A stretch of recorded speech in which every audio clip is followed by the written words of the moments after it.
Je sens qu'il s'approche. Depuis des mois, je suis le seul à ressentir ce malaise. Que l'empereur me pardonne, mais j'ai peur. Cela fait plusieurs nuits que je me prive de sommeil, mais je ne supporterai pas de faire à nouveau ce cauchemar.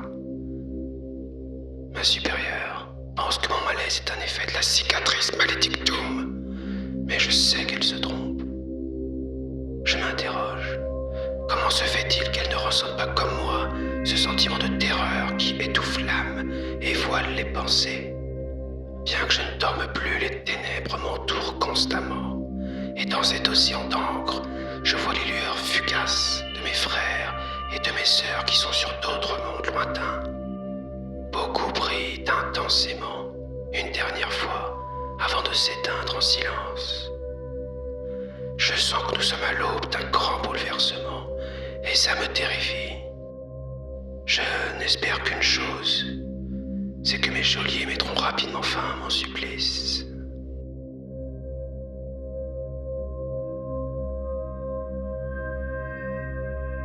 Lorsque la Grande Dévoreuse tourna son attention vers les systèmes impériaux de la Balafre Rouge, elle se retrouva aux prises avec les Blood Angels. Contrairement aux précédentes flottes russes, Léviathan attaque par le dessous du plan galactique, en rendant toute tentative d'anticipation complètement impossible.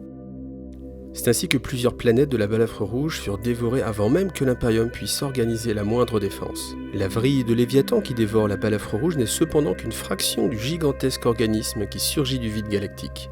Une de ses extrémités a été nommée vrille cryptoïde car elle s'attaque au monde du système Cryptus. Ce système, vital pour l'Imperium, reçut des renforts de l'Astra Militarum et des Battle Sisters, mais la plupart furent invariablement dévorés. Le commandeur Dante savait que ce monde chapitral serait le prochain. Néanmoins, s'il parvenait à infliger suffisamment de dégâts aux Xénos à Cryptus, peut-être que Bâle pourrait échapper à l'anéantissement total. L'assaut des Blood Angels fut dévastateur, mais ils affrontaient une horde sans fin, et à la suite de multiples combats, ils menaçaient d'être submergés. C'est alors que l'impossible se produisit. La violence des combats réveilla l'anticrase des Nécrons, qui à l'insu de l'Imperium dormait depuis des éons autour des étoiles des mondes de Cryptus. Cette alliance complètement improbable permit de débarrasser le système de l'infestation tyrannide, bien que le coût en fût exorbitant de chaque côté. Malgré l'éradication de cette vrille, Dante savait que Bâle n'était pas pour autant à l'abri, et il se résolut à demander l'aide des chapitres successeurs des Blood Angels. Toute la planète fut ainsi fortifiée comme jamais depuis des millénaires auparavant, et il ne fallut pas longtemps pour que Léviathan obscurcisse le ciel et les esprits, et que les nuées s'abattent sur les défenseurs. Les lignes défensives, si soigneusement préparées qu'elles soient, furent invariablement submergées. L'espoir n'était même plus de mise. C'est alors que la galaxie elle-même hurla. La grande faille déchira en deux la galaxie et par la force du destin, elle balaya l'ensemble de la flotte tyrannide qui était alors en orbite. Malgré tout, il restait encore des milliards d'organismes à la surface. Les Blood Angels étaient au bord de l'extinction. Sur Bâle et dans les autres systèmes avoisinants, la Horde assaillait ses ennemis et festoyait comme jamais auparavant. Il fut établi que l'Imperium n'avait jamais rencontré une invasion d'une telle ampleur. Sur Bâle, le combat était désespéré. Que ce soit les Blood Angels et leur musculature post-humaine ou de simples citoyens impériaux, ils savaient tous qu'il n'y avait aucun espoir de paix ou de pitié avec un adversaire tel que les tyrannides. Chacun se battait jusqu'au bout pour avoir simplement le droit de vivre un jour de plus. Le ciel vide de Bâle vit bientôt arriver une nouvelle flotte de guerre, qui, au grand soulagement des défenseurs, battait pavillon impérial. Cette flotte n'était autre que la grande croisade Indomitus, et très rapidement, Roboute Guilliman lui-même se battait pour le sort de Bâle. Bien des vies furent perdues lors de ces batailles. Néanmoins, au fur et à mesure, l'avance des Xénos fut stoppée, ce qui laissa à Dante et aux autres maîtres de chapitre le temps de restructurer leurs forces en intégrant dans leur corps les fameux renforts Primaris. Pour finir, Guilliman nomma Dante régent de l'Imperium Nihilus, ce qui était un rang à la fois honorifique et terriblement lourd de responsabilité. Après quoi, la croisade Indomitus repartit apporter son soutien aux autres forces de l'Imperium qui en avaient terriblement besoin. La puissance des Primaris se révéla indiscutable, et les Blood Angels ne perdirent pas de temps à lancer la création de nouvelles recrues. Méphiston, le sinistre maître archiviste du chapitre, en profita lui aussi pour passer avec succès le Rubicon Primaris, et devenir ainsi l'un des plus puissants combattants ayant jamais servi l'empereur. Ses talents furent fort utiles pour sécuriser la planète, et bientôt, il ne resta que quelques organismes tyrannides dissimulés sur la planète, attendant un moment plus propice pour refaire surface.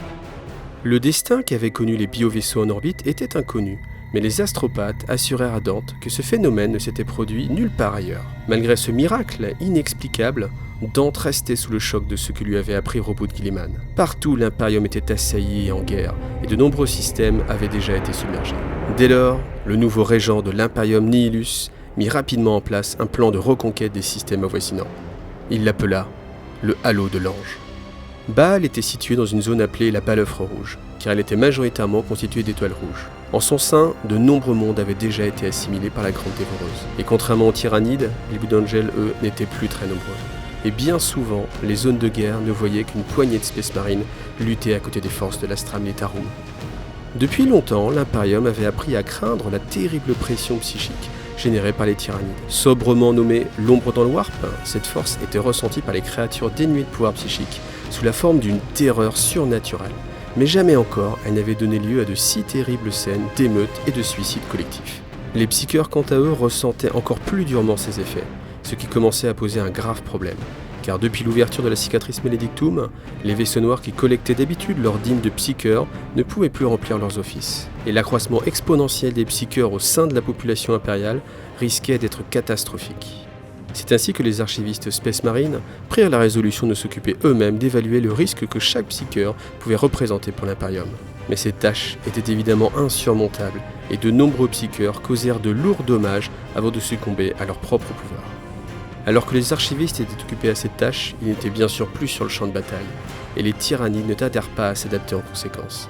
Bientôt, tous les théâtres de guerre subirent l'assaut psychique des Xénos, et le secteur tout entier fut saturé par les pouvoirs et l'imprévisibilité du Warp.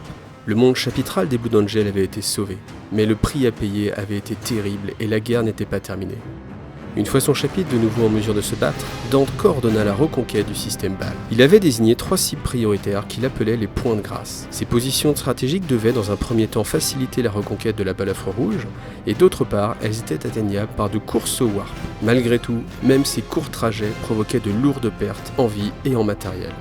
Gabriel 7 des Flèches-Tireurs se porta volontaire pour s'emparer de la planète Achalon, dans le système de Kranos. Outre le fait que ce monde ravitaillait de nombreux systèmes, les astropathes avaient indiqué que ce monde était totalement invisible dans leur vision astrale, et que cette ombre grandissait au fur et à mesure.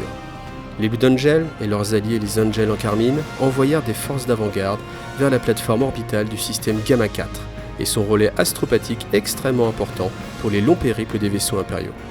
Le dernier point de grâce était le monde forteresse Bélix Alphus, et ce fut le capitaine Sandini de la 5e compagnie des Blue Angels qui s'y rendit à la tête d'une force conséquente de véhicules. Il était ainsi persuadé que sa puissance de feu brut lui permettrait de détruire ce que les Tyrannides pourraient lui opposer. Néanmoins, à l'insu des impériaux, les flottes de Léviathan profitaient de leur expérience acquise. Les organismes xénos ainsi stimulés rentrèrent dans des cycles d'adaptation, de modification et d'assimilation.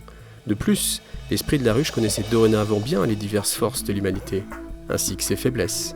Alors que les flottes ruches envahissaient de nombreux systèmes, tous remarquèrent que l'approche des biovaisseaux coïncidait avec l'apparition de phénomènes psychiques horribles.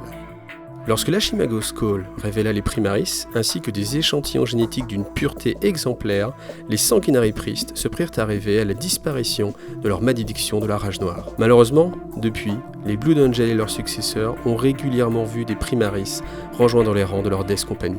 Et alors que certains commandants se lamentent, tous les maîtres de chapitre savent au fond d'eux ce que cela signifie vraiment. Les Primaris sont les dignes héritiers de Sanguinius. Sur le monde semi-désertique de Keru, les forces impériales se résumaient dorénavant à 4 cités Sonsoria de l'hémisphère sud. Et même coupés de l'influence de l'esprit ruche, les Essaims restaient malgré tout organisés.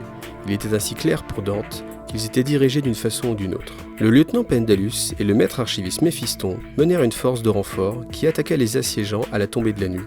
Les formidables talents psychiques de Méphiston causèrent d'un carnage chez les Tyrannides, tout en protégeant efficacement ses frères des attaques adverses. L'esprit ruche ne tarda pas à réagir et de nombreux lictors et Genie-Stealers prélevèrent un lourd tribut dans les escouades éliminateurs, pendant que les créatures les plus grosses se rapprochaient inexorablement des forces Blue Angel.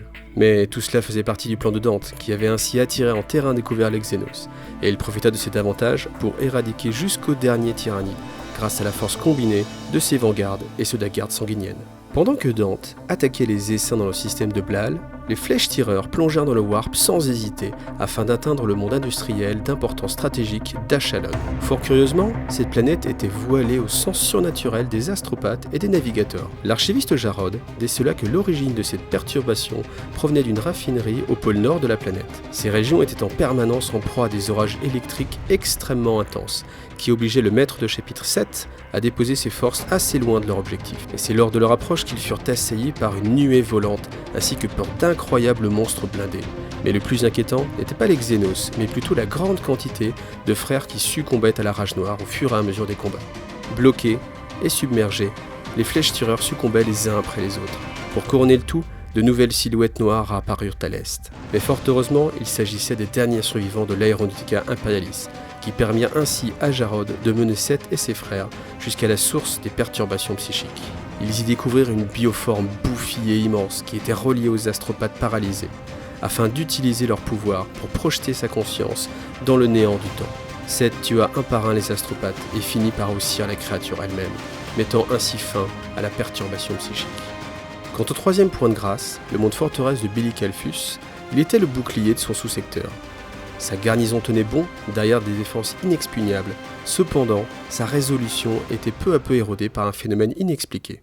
Dès leur arrivée, les navires Blood Angel ouvrirent immédiatement le feu sur les biovaisseaux en orbite, créant ainsi une brèche qui permit au capitaine Sandini d'atterrir à la surface. Voyant que la situation était désespérée et que le défenseur ne tiendrait pas plus longtemps, il donna l'ordre d'évacuer la forteresse et de rejoindre sa force de Space Marine. Les Tyrannides en profitèrent pour enfoncer les portes et investir la garnison. C'est alors que le piège de Sandini se referma sur les Tyrannides, et les armes lourdes de la 5e et 9e compagnie transformèrent la structure en un abattoir géant. Soudain, un tremblement de terre ébranla le dispositif, et dans une gerbe de ferro-béton, de redoutables trigons et molochs jaillirent du sol. Pris par surprise, Sandini et ses guerriers en furent réduits à former des poches de résistance et à appeler un soutien aérien. Malheureusement, en orbite, la situation n'était guère meilleure et les renforts furent très insignifiants. C'est alors que le pire arriva. Les soldats humains se transformaient en réceptacles de l'énergie éthérique terrifiante des Xénos. Ils vomissaient des flammes noires et incinéraient leurs camarades sous des rafales électriques. Alors que ces guerriers succombaient les uns après les autres, sous l'assaut des Xénos ou des forces psychiques, Sandini lui-même n'était même plus certain d'avoir suffisamment de temps pour avertir son chapitre de la menace qui pesait sur lui. Tout espoir semblait perdu.